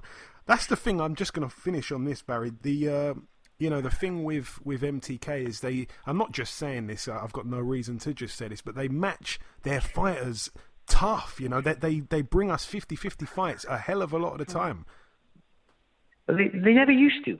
So, literally, when I first started, I got to be honest, they never used to, because you just go through, you pick a formula and a system that's been working for others. You feed them easy fights, learning fights, and you chuck them into a title sort of thing. And that's changed the whole concept of boxing has changed anyway. I think for me, the climate of boxing has changed anyway over the years. But with the influx of Eastern European fighters fast tracking themselves, so other fighters have wanted to do that, and promoters have had to do that. So you can't build up a George Collins now, 34, 35-0 anymore. It's impossible to do that. But they, in sort of the last sort of 2 years, they've upped their game. MTK, they really have. And this lockdown, they've really. Because they got so many fighters, they've signed so many fighters now. They're the biggest management company in the world for boxing. So they're putting their fighters against each other. Where before they tried to avoid that, but now they've had to do it. And I think, and also these kids want to fight. That's a minute. These kids can turn down fights. To be honest, I don't know what else they're going to do, but they don't have to fight each other. But I think people are realising now, and it's going back to like the 80s a little bit, where a loss doesn't change your career. It's how you lose and how you win sometimes as well, or more importantly. But a loss doesn't put the nail in the coffin of your career. Nowhere near that, because what you end up doing quite often in a good fight is talking about the loser, how well he did, how competitive he was, how brave he was, and so on and so forth. You sometimes forget, hang on, let's mention the winner here now, the kid who actually won the fight. Because you think he deserves respect even though he didn't get the win. It's not just like a run-of-the-mill win for the guy. The other guy had to work hard and he made it close. And the last MTK show I did was really good. We had Meredith Thomas versus Iqbal. It was a really two kids there who could have avoided each other. Two nightmares to box. 1 6'1", 1 6 foot welterweights. And they were willing to get in with each other, and it was a really good fight to watch. John O'Connell willing to fight Maxie Hughes. Again, the Who Needs Him club. By the way, you mentioned that earlier. He's almost the president of it in the UK, and it backfired on him. Of course, he lost. I thought it was close, but I had Callum winning by a round. But I didn't argue. I'm happy for Maxie Hughes. So yeah, I think these competitive fights. A competitive fight for these young kids every time they fight is no good. If you don't learn anything, you're learning just to be tough and have to dig it out. But learning fights every other fight, having a proper competitive fight, just gets them ready for title shots. Gets them ready for real when they step up to that level, and that's very important. It's not about winning a title; it's about keeping it where you make your money. So you want your fighter to be ready. And by ready means he has to be used to fighting against people who come to win. And that's what MTK are building right now. So yeah, all credit to him. Yeah, all credit to MTK, and that is it. We've brought you the review part. We brought you the first guest. We've done the news, the preview part. The second guest will be coming on in just a few seconds. Just before we wrap it up, Barry, if you want to just close out with some final words, I really appreciate you coming on. It's been a long time. Speaking with you is always a complete pleasure, and I really mean that. And I just want to thank you from the bottom of my heart for doing this again with me. It's been a complete pleasure. Oh, Joe, we go back so long now. Joe, I think I had hair the first time. I didn't have hair the first time I met you, but it feels like I had hair. You know what I mean? It's been a long time now. I had my own teeth when I met you. That's how long ago that was. And I spoke so much because I might not speak to you now for another six to 8 months. So I made this podcast go on an extra 45 minutes longer than it normally would. And that makes me happy. All right, excellent. Barry, thank you very much. The final thing to do is to welcome our second guest on this week's show.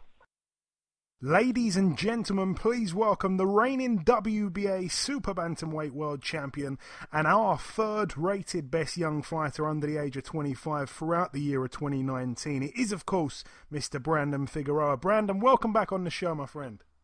Thank you for having me again. Always a pleasure, Brandon, for real. So Brandon, we last spoke in the last week of October last year. Obviously, at that point, you were set to defend your title about 3 weeks from then against Julio Ceja. Just for the UK listeners, tell us what actually happened there, because obviously, the fight ends in a split draw. Of course, there was craziness about the weight of Ceja. Just give us a real quick rundown. I know it's in the past now. No, yes, of course. I went toward that fight with 2 elbow injuries and a hand injury. I knew he was going to be a tough opponent. I didn't really expect him to come overweight, to be honest. I mean, I knew that even though with my injuries, I still had the upper hand. But obviously, with him being overweight, he had the advantage on me. So, despite that being happened, it was my first time fighting on Las Vegas, fighting in a big undercard like that, or a card like that, under Wilder and Ortiz. So, the expectations were high. It was one of my biggest opportunities to shine, and I took it. I know the fight, I think the co-main event, or the one before the co-main event, was the Luis Neri fight, and he came overweight by 1 pound, and his opponent didn't take it. And I took the fight knowing that my opponent was 4 pounds heavier than me, and knowing that he came with knowing that he can win. So with that being said, me and my team said, yeah, we agreed to the fight. We prepared well enough, even though we didn't expect him to be overweight, but we took the challenge. It was a tough fight. I feel like, despite my injury, I still feel like I did enough to win. And not even at my worst did he even beat me. But, I know if I would have given the rematch, I would probably get him out of there in 3 rounds. But, it was a good learning experience. He came to fight. I say that he didn't really come to win, because if he really came to win, he would have made weight so that he can get the belt. I just felt like he just wanted to make a statement. And, 4 pounds overweight, 4.5 pounds overweight is inexcusable, especially at a championship level fight. And not only that, but he has been in championship level fights. So he should already know that he's supposed to meet the weight mark. But, my team, we never back down from any fight. We see every fight as a learning experience. And, we definitely learned from this fight. Yeah, and as you say there, 4.5 pounds over the weight. So not only did he not make 122, the super bantamweight limit, he was over the featherweight limit, 126, which is bizarre. He was 2 weight classes above you, if you like, at the weigh-in. God knows what he weighed on the actual fight night. You mentioned you mentioned there, Brandon, that you were given the option to not take the fight, but you went with it. Do you regret taking it now? No. I see it as a learning experience, and like I said, he couldn't even beat me at my worst, and that's because he's a top contender. That just lets you know how tough I am. That lets you know that I belong there in the ring, and not only that, but I took his punches. And he didn't hurt me not once. It was a close fight. I give him credit. He did land a lot of punches on me. I lacked a lot of work. But despite with the injuries, I felt like I did enough to beat him.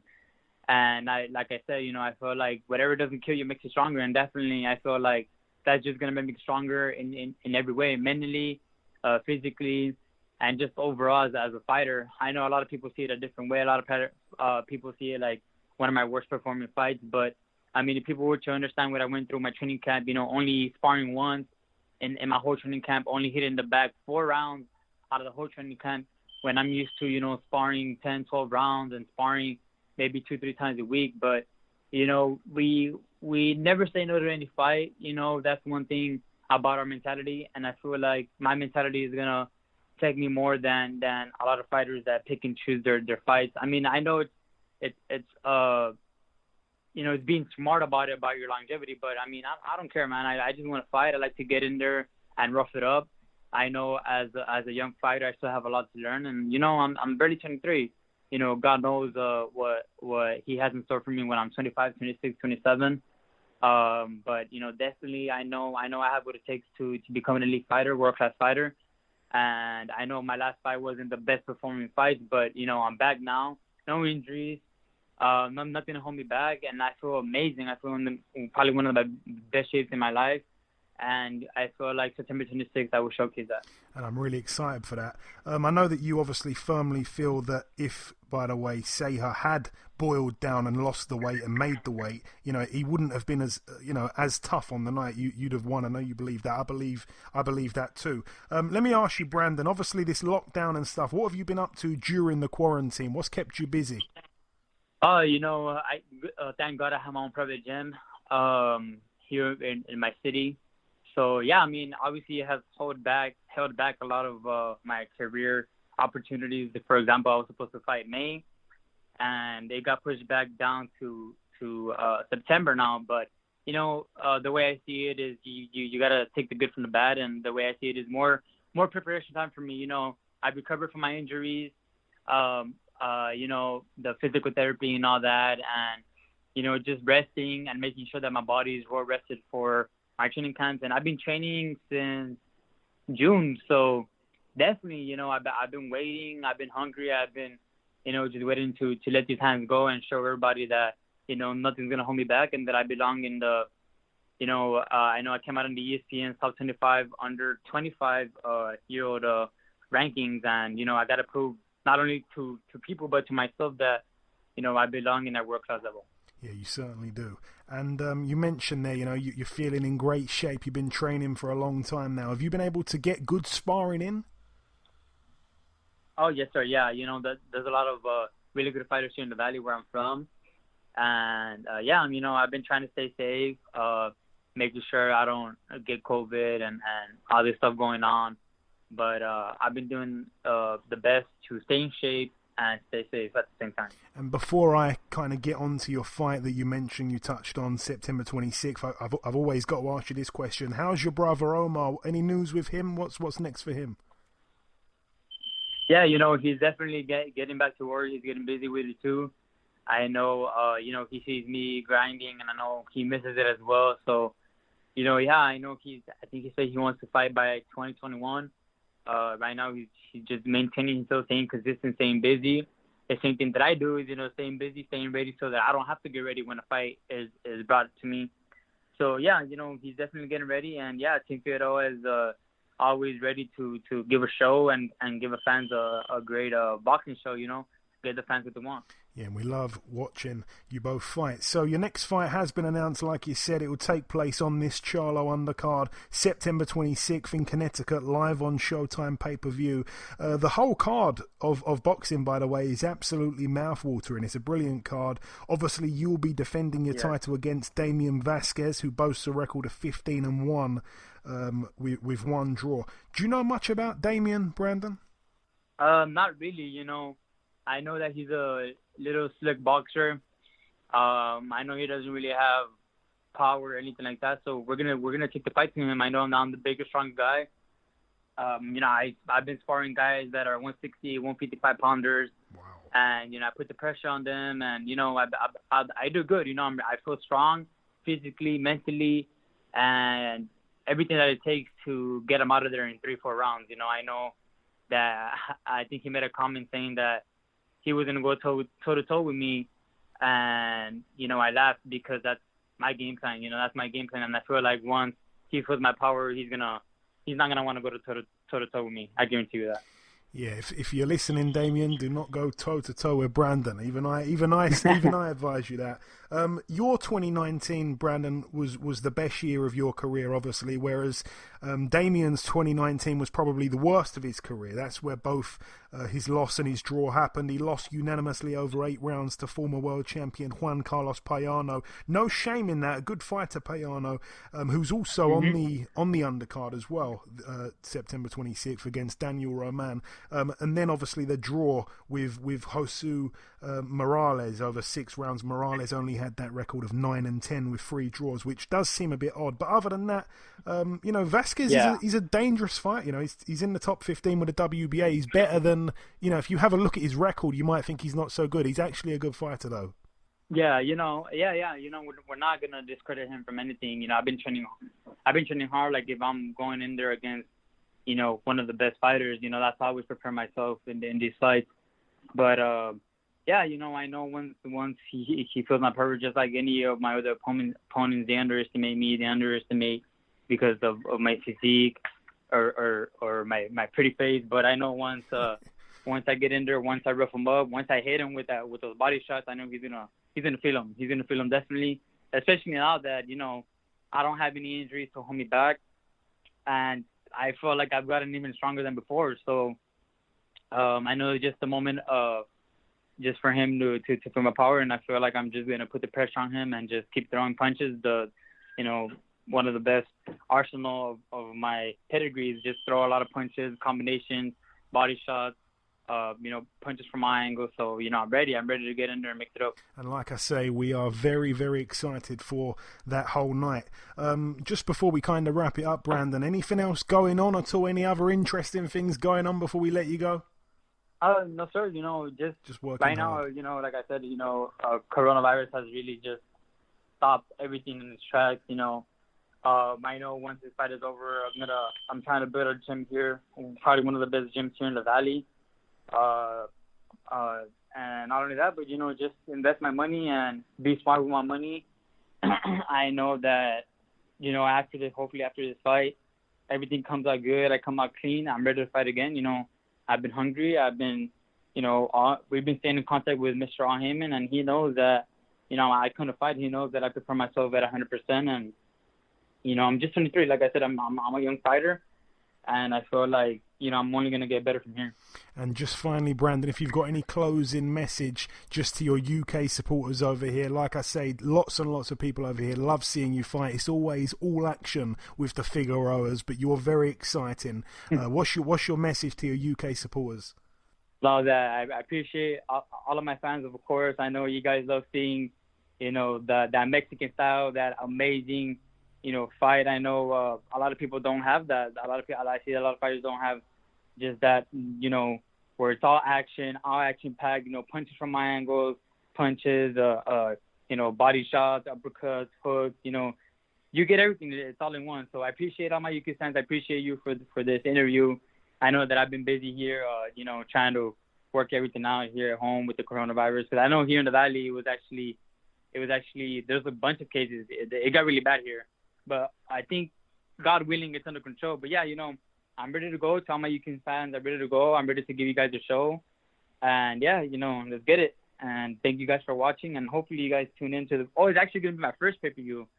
So I'm really excited about that. And yeah, thank you. Thank you all to my fans. I appreciate you guys. Thank you. Well said, Brandon. Listen, it's always great to catch up with you, my friend. Thank you for your time, and I'll certainly be tuned in on September 26th in support. Yes, sir. Thank you. I appreciate it. Brandon Figueroa there. I did say that we might have 3 or 4 interviews earlier on in the show. We've ended up with 3 in total. So here's our third and final guest, the new trainer of Dillian Whyte, ahead of his fight with Alexander Povetkin in just over 48 hours' time, Mr. Xavier Miller. Ladies and gentlemen, please welcome the new trainer of Dillian Whyte. It is, of course, Mr. Xavier Miller. Zav, welcome to the show, my man.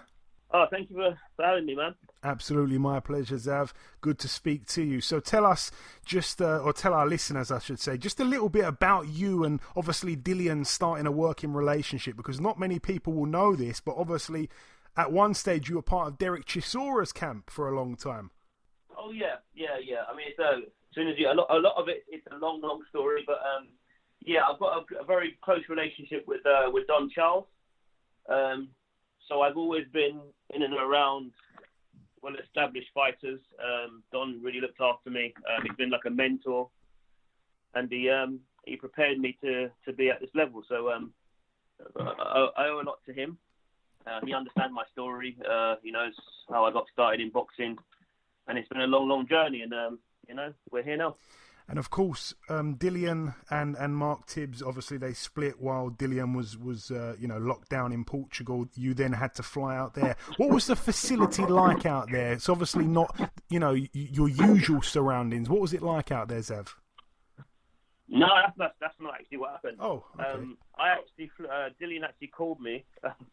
Night is in March. The night before, I think a couple of nights before, he actually flew out and said to me, "Oh, I need you out in Portugal." So I said, okay. I had to pack up all my stuff, and it was just before everything happened with Corona. So made my way out there, and the whole idea was obviously to continue being his second, because obviously Mark Tibbs was his head trainer. So we were just working out there, getting ready for the initial date, which I think was maybe May 2nd or 4th. I can't remember exactly what date it was. And then, things happened, and we move on.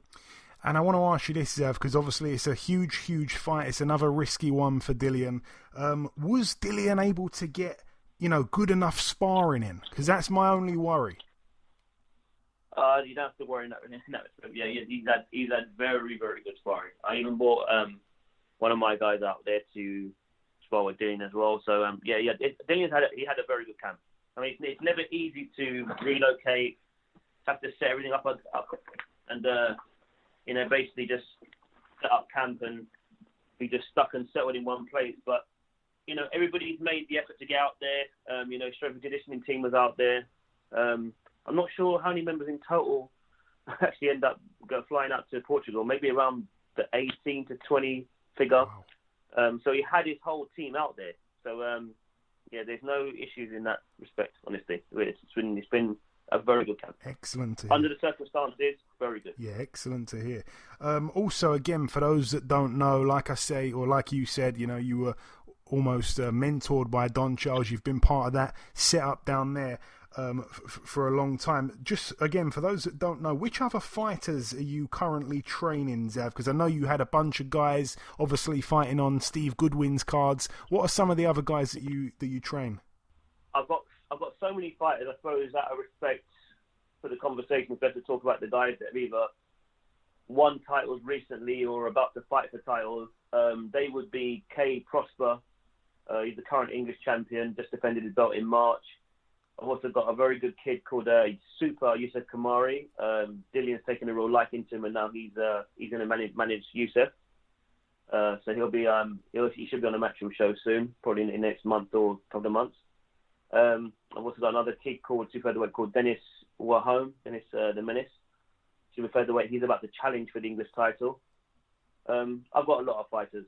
Like I said, I'd be here all day. But, a lot of them, I've built them pretty amateurs as well. So they're, getting themselves in contention for titles. Excellent, man. I remember you telling me about Yusuf Kamari, I think the first time we ever met a few years back, So, yeah, good stuff, man. Obviously, for this Matchroom fight camp, Dillian's ordered in this American RV. Are you sleeping on board the RV as well, Zav? No, we the rest of the team, we've all got our rooms at the Holiday Inn, so... Okay, cool. No, Dillian always does things a little bit different, so, I'll leave him to it. But he's, he looks comfortable. He's, in good shape, and he's ready to go. And just coming down to the final couple questions, Zav, I appreciate you giving me this time. So let's just get down to this fight here. Dillian against Alexander Povetkin. It's predicted by many this will be one of Dillian's toughest fights. I'm sure he's prepared for it like it will be the toughest fight. How do you feel the fight's going to unfold, Zav? In my personal opinion, I think this is Dillian's toughest fight of his career. The reason I say that is because of what's on the line. He's very close to getting a title shot. Povetkin's one of the most experienced guys that Dillian would have fought. It's only the likes of Klitschko and Joshua that have beaten him. Only Joshua stopped him. He's boxed so many different styles. He's a gold medalist. I mean, the guy he's for real. And, Dillian, again, deserves a lot of respect for getting in with these guys. But, I agree with him. You have to get yourself in with these guys to get prepared to fight for a world title. So he's doing exactly what he should be doing. He's staying active. And, as I said to everybody else, expect a good performance. I don't really do predictions. All I want is the W. And that's the only thing that matters to me. Regardless of what happens in that fight, there's always going to be those that are going to praise what's going on. There's those that are going to critique it. But, that's what we're here to do. We're just here to work and just get the victory the best way we know how. And finally, Zav, just for our listeners, if anyone wants to follow you on any social media platforms, I don't know if you're on Twitter, but anyway, what are your handles for everyone to follow you? Instagram, Twitter. You're gonna laugh, but I joined Twitter about 2 weeks ago. Yes. I haven't got a clue what I'm doing yet, and I haven't had the time to even play about with it. But Instagram I've been using for a long time, and that's simply because of I've got very good sponsors. I've got Tiger Bay, I've got Bravos, I've got Ealing Boards and Timbers, and I've got a clothing company called KMT. I post their products online regularly. But my Instagram is IQ, and it's just Xavier Miller, Xavier Miller. I've got quite a good following actually on Instagram. I've had to get myself used to this whole social media world, because I'm pretty old school. So, it's been interesting. Okay, everyone follow Xavier there on Instagram at IQ Xavier Miller. Also, I second the shout out to those sponsors. Shout out to those guys. And just before I let you go, Xavier, I just want to say it's been great catching up with you. It's been a while, of course, me and yourself. Best of luck on Saturday with Dillian, and I hope we can speak again soon, my man. Oh, most definitely, and thanks for the time. It's good to catch up with you as well. Like I said, I know we've got the big platforms out there, but you have to remember that you guys all put in the same amount of work, and everyone deserves the time. I'm trying to give as many interviews as I can. I've had to stall them all till this week because it's just been hectic. Being over in Portugal and then flying over here and then setting up again over here. So it has been busy, but. Yeah, respect to you guys, man. You work hard. Thank you, Xavier. I appreciate those words. But this wraps up episode 253 of the BoxHard Podcast. I've been your host, Joey Coastman. A massive thank you to the former WBO Super-Featherweight World Champion, Mr. Barry Jones, for being with me for the duration of the show. A massive thank you to our three guests on this week's podcast, the undefeated WBO European Champion, Archie Sharp, the undefeated WBA World Champion, Brandon Figueroa, and last but not least, the new trainer of Dillian Whyte, Mr. Xavier Miller. There has been one piece of news break whilst we've been recording the show. Daniel Dubois' fight against Eric Pfeiffer has fallen through. Eric Pfeiffer couldn't pass a medical, I believe it was. Daniel will now be fighting Ricardo Snijders of the Netherlands. The former cruiserweight boasts a record of 18-1, and that loss came to Joel Jecko in May of last year. He fights Dubois on August 29th. But that's about everything from myself. Thank you all for listening and tuning into this week's podcast once again. Enjoy your weekends, people. Stay safe, and we shall see you all again next week.